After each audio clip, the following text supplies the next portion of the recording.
It's time to share secrets and insights from fellow entrepreneurs. If you're looking to grow or start a business and you're a game changer, then keep listening to Avanti Entrepreneur for great advice from your host, Dave Mammano, America's Entrepreneur Coach.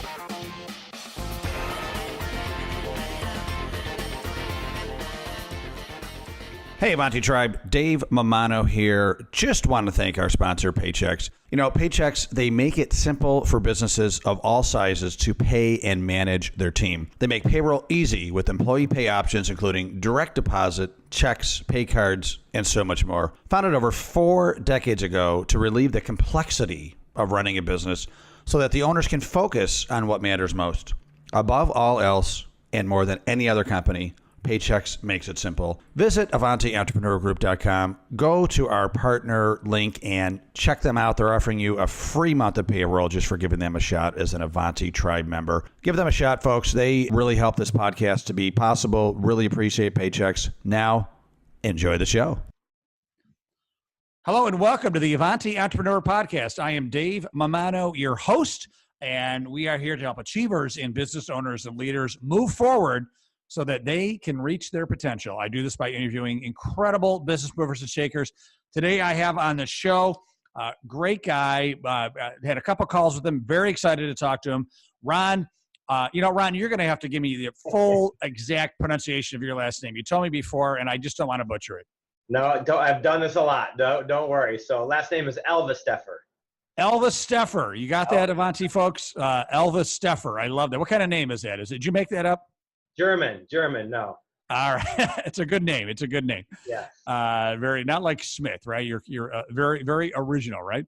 Memorable. People say, oh, it sounds just like it's spelled. And I say, oh, imagine that. I imagine that. Exactly. Well, Ron, great to have you on the show. Very much appreciated. I'm going to read your bio. So during Ron's tenure, Ron has helped Service Express define its market and create a unique performance-driven culture for employees. Service Express's core value to work with our employees to help them achieve their personal, professional, and financial goals, creates opportunities for employee achievement, and has led to outstanding individual and team performances, resulting in individual and company success. As a result, Service Express has been named one of the best and brightest companies to work for in the nation 5 years in a row. Service Express has also been named to the Inc. 5000 list of fastest growing private companies in America 10 of the past 11 years, as well as one of the top 25 best small companies by Forbes Magazine. Under Ron's leadership, Service Express has averaged double-digit revenue growth year after year and has expanded the geography footprint nationally. Ron implemented Service Express's performance measurement system, otherwise known as SR5, which tracks monthly and quarterly goals and results. A company focused on delivering exceptional customer service is the basis for Service Express's industry-leading Net Promoter Score of 84. That's amazing. I know what that is. We'll talk about it, but that's a great score. Ron also authored the ebook, The Service Express Way, which is values and principles of a growing company. In it, Ron shares the beliefs and philosophies along with real-life stories from the field that has driven these remarkable results. Well, that last word, results, Ron, that is what you have. I mean, all those tangible spike the ball moments in that biography are truly amazing. So first of all, congratulations on your success. And second of all, so tell us about your journey. Tell us about Service Express, what you guys do, and what are you personally doing to serve and inspire others? Yeah, well, thank you for having me, by the way. Excited to be here and connect with you and do this. Always happy and excited to tell our story. Service Express provides on-site data center hardware maintenance. So we sell service contracts to fix high-end servers, storage, and networking gear inside large corporate data centers. So when the system crashes or breaks, they call us, we dispatch an engineer on site with parts in hand to fix the machine and get them up and running. So we're based in Grand Rapids, Michigan, and we currently have 48 offices in 25 states throughout the U.S. Wow. Are they franchises, licensees, or it's all corporate? It's all corporate, but we're built like a franchise, and we'll talk about this a little bit later. As far as all of our systems and processes, we've been built to scale from the time I joined the company when we were 4 offices and 15 people to our expansion. We've set up a scalable system to continue our geographic expansion throughout the U.S. and soon internationally. Very cool. So Ron, and don't take this the wrong way, the business that you're in, I'm going to call it a non-sexy business, right? It's not like some, digital marketing agency or, you're not making Ferraris, right? I mean, it's a tech business, right? But you have actually, kind of layered some sexiness on top of it, right? And really added a lot of love to this business model. So tell us how you have done that, please. Yeah, I think you're right. And what's sexy about us, to investors, is our big market opportunity, our growth, and all the opportunities that have been created within this market and through our recurring revenue structure. So that's what's sexy to investors. To our people, it's really the opportunity, and we unabashedly put our people first as a strategy. And so we lead with our core value, help our employees achieve their personal, professional, and financial goals, understanding that if we surround ourselves with the right type of people that are a good fit for Service Express, Paul Spiegelman calls them like-hearted people, and we find out what they want to achieve, and we create this environment where they can achieve all that they want to and be recognized and rewarded for it, that all the company goals will take care of themselves. In fact, be blown out of the water. And our customers will reap the rewards from that experience as well. You mentioned our Net Promoter Score, which is highest in the industry that we know of. And that all comes from getting the right people, treating them correctly, and allowing them to go out and do their best work and do what they love to do, which is take great care of their customers. So our customers benefit from that type of culture. So you name dropped Paul Spiegelman, and for those of you that don't know Paul was on my podcast a couple months ago, and Paul is the founder of the Small Giants community, which is really based on a book written by Bo Burlingham called Small Giants. It's about companies that chose to be great, right, and not sacrifice the values of why they got into business as they have grown. Right. So by mentioning Paul Spiegelman's name, I'm going to assume that you are in the Small Giants community. Is that correct? I am, yes. I know Paul and Bo, and I think they've created a fantastic group, something special there, and I thoroughly enjoy going to their events. Yep, and I recently had Hemsa Daher on my show as well, who is the executive director. For those of you, a little side note, if you want to learn more about Small Giants, it is an amazing organization. It's one of my favorite books ever. I was in the original meeting of the formation of Small Giants back, 7-8 years ago. Google Small Giants community, and you'll see that site.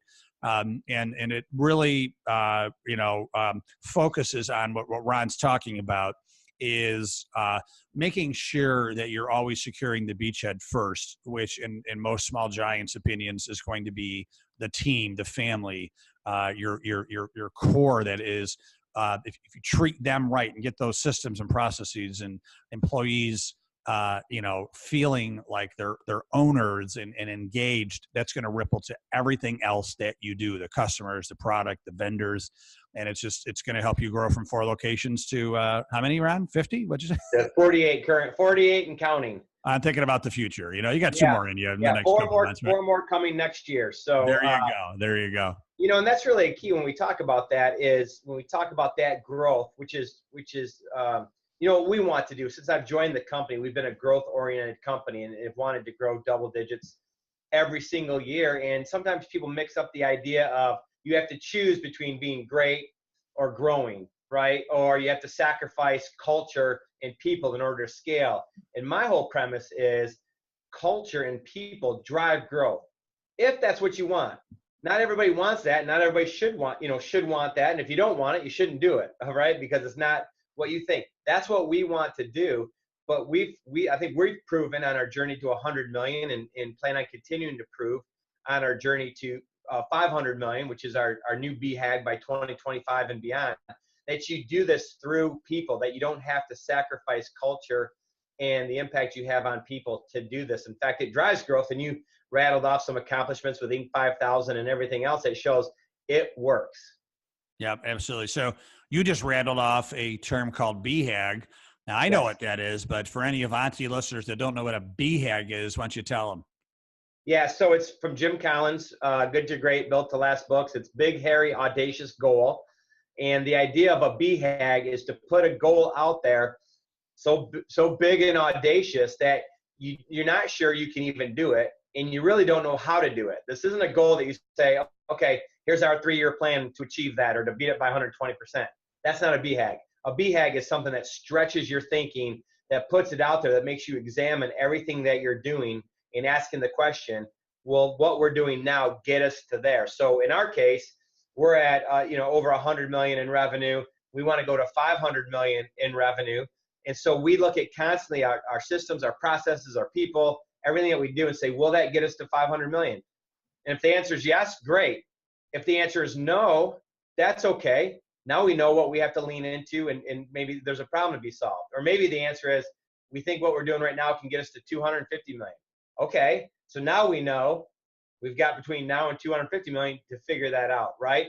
It causes you to stretch your thinking and not settle for the status quo and just how you've always done everything. And in our environment, we appreciate that kind of thinking, and we surround ourselves with people who want to have their thinking stretched in that way.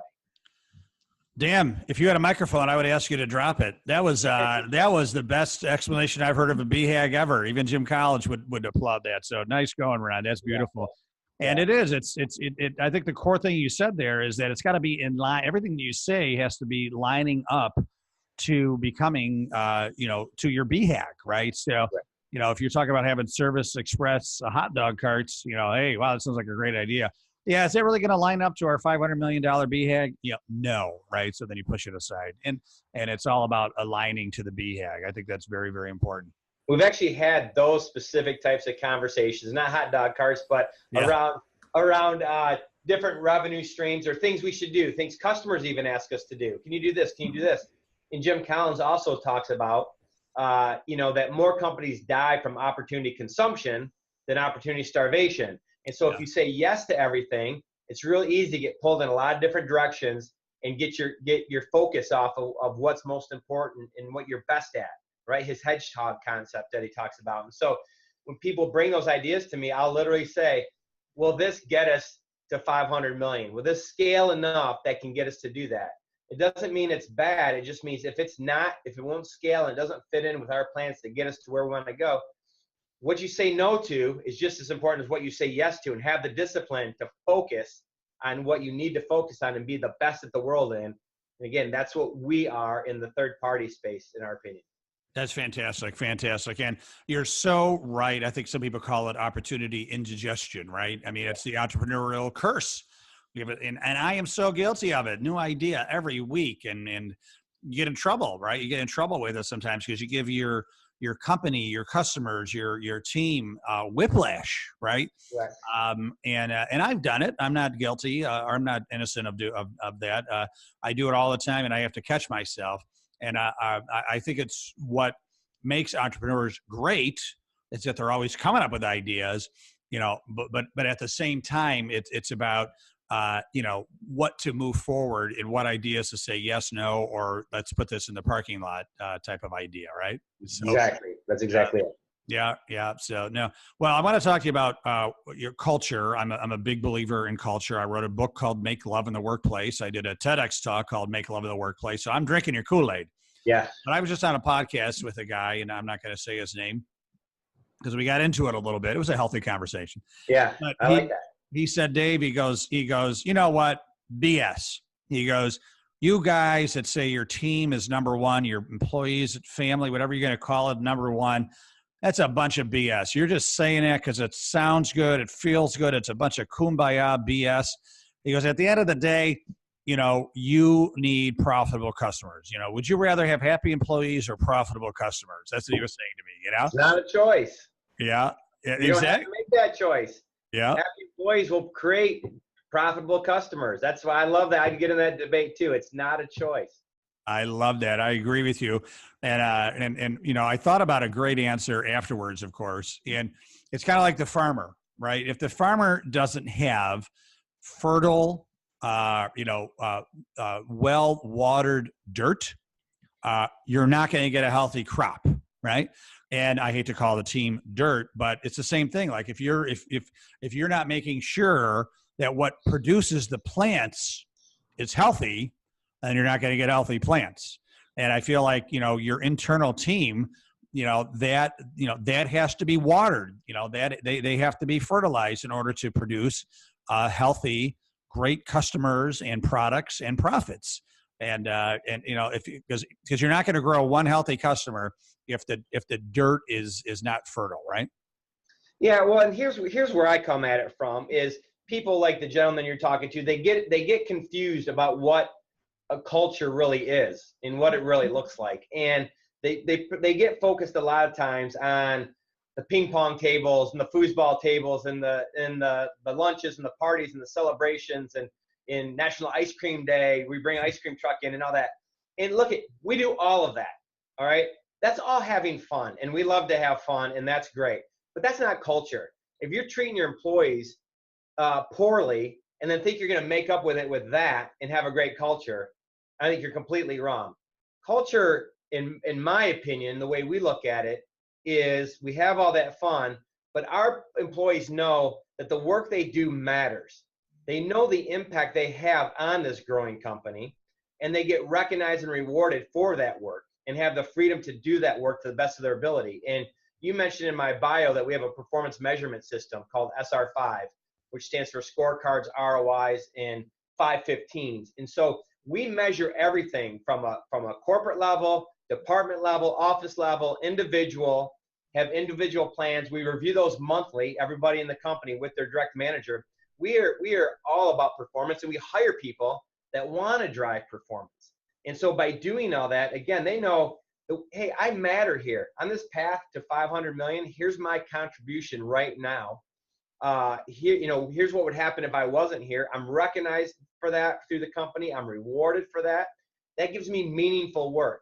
That is the foundation of a great culture. And then layer fun on top of that. You can have fun while you're doing all of that. And I think that's people really have a hard time connecting those two things sometimes. And unfortunately, I think in today's world and going forward, if you don't connect those things and have a great culture, you're in danger of getting left behind. Yeah, absolutely. 100%. I'm pretty passionate about this stuff. If you can't tell, I can't tell. You're so damn mellow, So Ron, did you, correct me if I'm wrong, did you buy the company or take over the company once it already was started? I came in as my YPO group we call a hired gun. So I came in 1997 as the 15th employee, hired in as a sales manager, the first manager ever hired by the company. We had 4 locations. We were under $3 million in revenue. And I was charged with taking over all of sales and driving revenue, which I did until 2002 when the company founder named me president. So I took over all of operations. He left day-to-day responsibilities of the company, and I grew it and worked for him with my executive team as we scaled up until 2015. And then we partnered with a private equity firm to buy out the founders. And now we're private equity backed. Great. And how has that affected your ability to, do all the culture strategies that's so important to you? Yeah, so 2 things. One is in our selection, we went through the process of looking for a private equity firm. We really put an emphasis on finding a firm that understood the value of a great culture and supported the value of a great culture. And we found that with our team at Pamlico Capital in Charlotte, North Carolina. The other thing, and I'll keep coming back to, is that our culture drives great results. And so we're a really good investment. We work for the founders and we are for the private equity firm. And we're delivering a great return because we get great results. Our mantra is up and to the right, double-digit revenue growth every single year. In my 21 years here, we've missed double digits twice.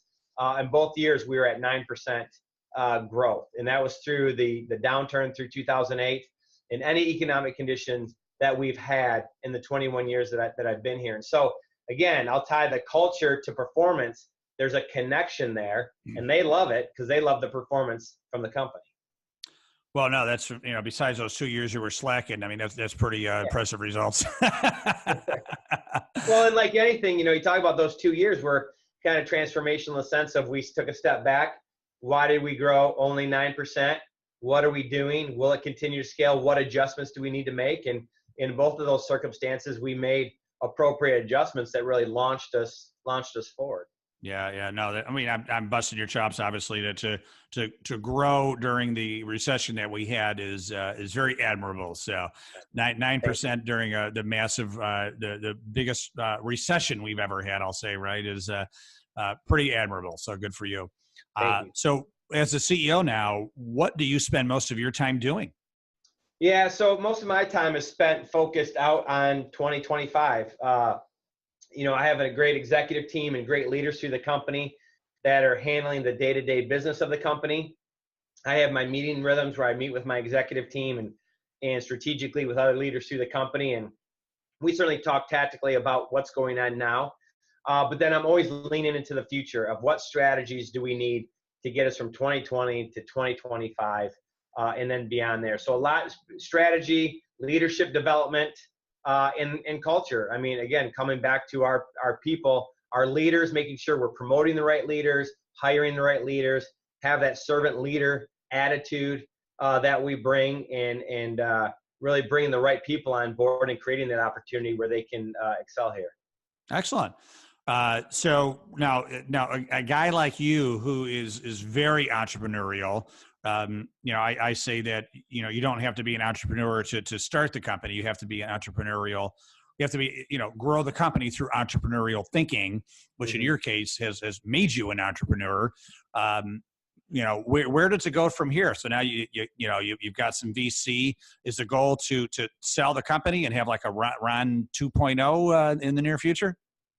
Yeah, we're doing great with our private equity backing. The plan is to continue on that path. If we get to a certain size or scope or our needs change where our current private equity company and I decide that it's probably time to move maybe to a larger one with more resources and more scope, we will look at that at the proper time. But right now, things are continue to trend up and to the right. As we say, we're going to grow 18% this year. We're forecasting another 16, 18% next year. Wow. So we'll continue to focus on this path. And then, part of my job is to look at what are the resources we need and when do we need them on our march to 500 million and beyond. Very awesome. What enlightened you about your philosophy when it comes to workplace culture? I think it was really out of necessity. So going back, I have a teaching degree from Central Michigan University. It's a history major, a PE minor. I came out of high school not knowing what I wanted to do. So I thought, well, I'll teach and coach. That's, I thought that's something I could do. And so I went and got my degree, realized then when I'm 22, I probably really don't want to teach. Feel like I have kind of more of the background and personality to be in sales. And so I tried my hand at that and started to build my sales career, which led me eventually to Service Express and then to being president here. And so, I think I took one business class in college. Oh, and I'm not a technology guy either. So I'm not a tech guy. I don't have a business degree. And here I am as the CEO of a tech company. You know a lot about history and physical education.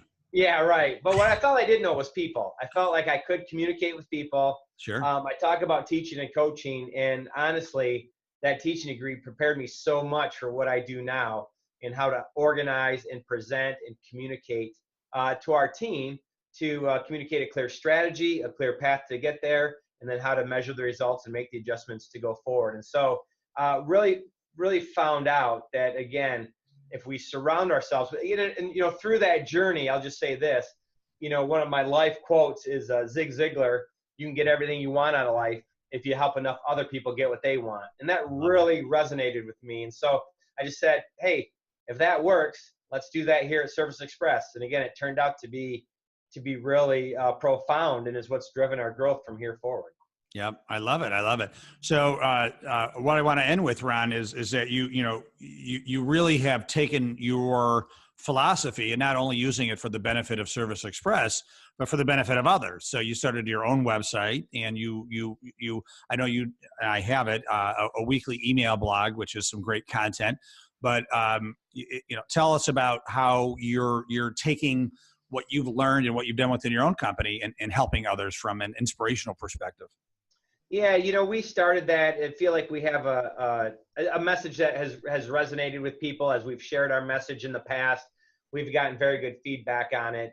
And so we started the blog, and we worked through social media, a Facebook account, Twitter, Instagram, just to share our thoughts and philosophies. And it's, we're not saying we're right or we're the only way. We're just saying, hey, this is our way and this is what's worked for us, and we share it. And if it resonates with somebody, or a portion of it does, we think that's great. And I feel like the better, and I've stole so many ideas through books. I've mentioned Jim Collins, Patrick Lencioni, John Maxwell, I actually stole the term from a friend of mine, Cameron Harold, who was the CEO of 1-800-GOT-JUNK, as he helped grow them from 5 million to 100 million. And he coined the phrase R&D, which is rip off and duplicate. Yep. Which is, hey, if other people are doing great things, just take the idea and make it your own. And so as I've done that enough, I love to share what we're doing. And if somebody can R&D from us and it helps them, that gives us great satisfaction. And I just feel that's what makes the world go round. And if everybody wins, there's enough in this life for everybody to participate in. Love it. Love it. Getting back to Zig Ziglar, right? Helping others. That's right. That's right. So, yeah. And Avanti folks, I'll have Ron's website in the show notes, because you're not going to be able to spell his name unless you go to my show notes. Yeah, true. We'll have that. And it seems like you got your book, your weekly newsletter, your blog. You do some speaking. Is that correct? Do a little bit of speaking. Yep. So you're helping others. Giants and other places. Yeah. Yep. So, no, that's great. So Ron, before we leave, a lot of our listeners are beginning stage entrepreneurs. So they're starting to build the base, the core of their company. And they may say, oh, I'm only, one person, 2 or 3 people. And, I don't really need to think about, culture strategies yet because I'm so small. What would you say to that? And what are some of the things you would encourage them to do from the very beginning? Yeah, I think, what I would say is you have a culture, whether you're 1 person or you're 3 people or 5 people, you have a culture. And so now the question is, do you want to be intentional about what that culture is or what it should be? Or do you want it to just kind of happen by happenstance? We've been very intentional over the years, again, about how we select people here, how we promote people here. We have training classes that teach our culture, and I don't think you're ever too small to start thinking about the type of company that you want to have and how your culture wants to be. Now, it doesn't mean you want to get to 400 employees and 100 million like I do. Again, there's a lot of great companies around there, 2 or 3 million, 5, 10 million. I mean, everybody's got to do, in my opinion, what's authentic to them. I was hired in to grow the company. That fits my personality. I've surrounded myself with people who want to do that. If we didn't grow, it would be a problem, because that's what we all want to do. But yeah, I would say absolutely. Now's the time to start when you're smaller and be intentional about it, and then build around that as you grow to whatever point you want to. Fantastic. And once again, some of your role models, Zig Ziglar, you talked about Good to Great, Jim Collins, sorry, a little brain fart there. Jim Collins. Yeah. You talked about Cameron Harold, who is a good friend of mine as well. And he's been on my podcast, and his favorite quote of mine is about being humble and as a leader. And his quote is, if you are the smartest person in the room, you're in the wrong room. Right. Right. I love that. Surround yourself with people that are smarter than you. Patrick Lencioni is incredible as well. I imagine being in Michigan, you're a fan of Ari Weinswig from Zigerman's. Would that be a fair guess? Yep. I've seen Ari a few times, and yeah, they have a great thing going on there. So you'll find with me, I tease of myself about having a teaching degree and not knowing about business or leadership or tech, but since I've gotten out of college, I've averaged reading over 10 books a year. And so, so over 21 years just here at Service Express, it's been over 200 books on personal and professional development. So I'm an avid reader. I'm a huge proponent of it. I'm not a proponent of reading 1 a month, because I'm a proponent of reading it and applying what you learned, not just being well-read and being able to quote it. And so for me, that rhythm is about 10 to 12 books a year. And so I would say to anybody too, if you're not working on yourself, if you're not investing yourself to reading, with podcasts now and audio, everything available to us, I wouldn't know how you'd expect anybody else to want to invest in you either. And as we scale, every day I run a larger company than I've ever run before. In reading and professional development is my path to continue to keep up on that pace to get us where we all want to go. Ron, are you when it comes to books, are you print or audio?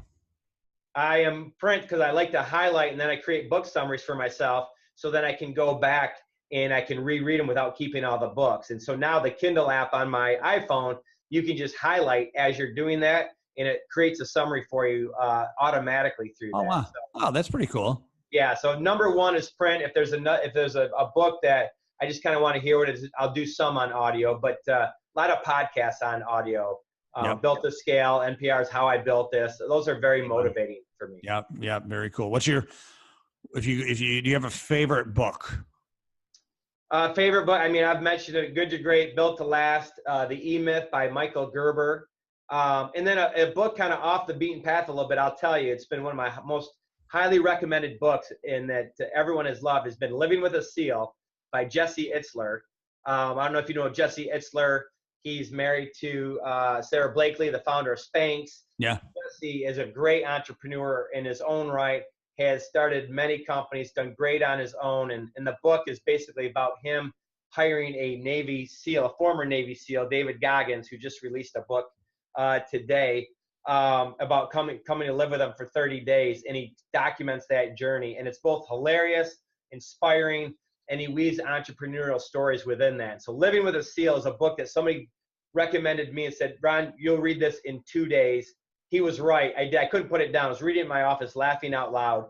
I've recommended it, given it away to so many people, and everybody. I don't think it's taken anybody more than a week to read this book, because once you start reading it, you can't put it down. So there's one off the path for you.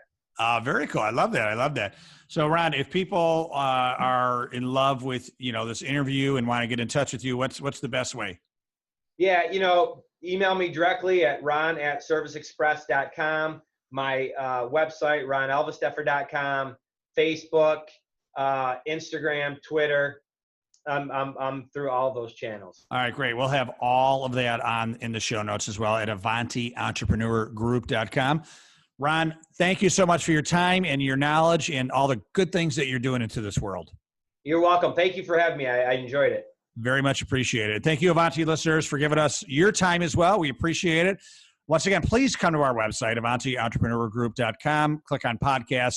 Ron will be right there with his nice smiling face. Got a good picture he sent me. And you'll be able to listen to this again whenever you want. We have the recording right on the website forever. And in the show notes, once again, you'll have all the contact to his website, email, Twitter, etc. Ron, thanks again. Avanti listeners, thank you. Make it a great day, everybody, and stay awesome. Thank you. Thank you for listening.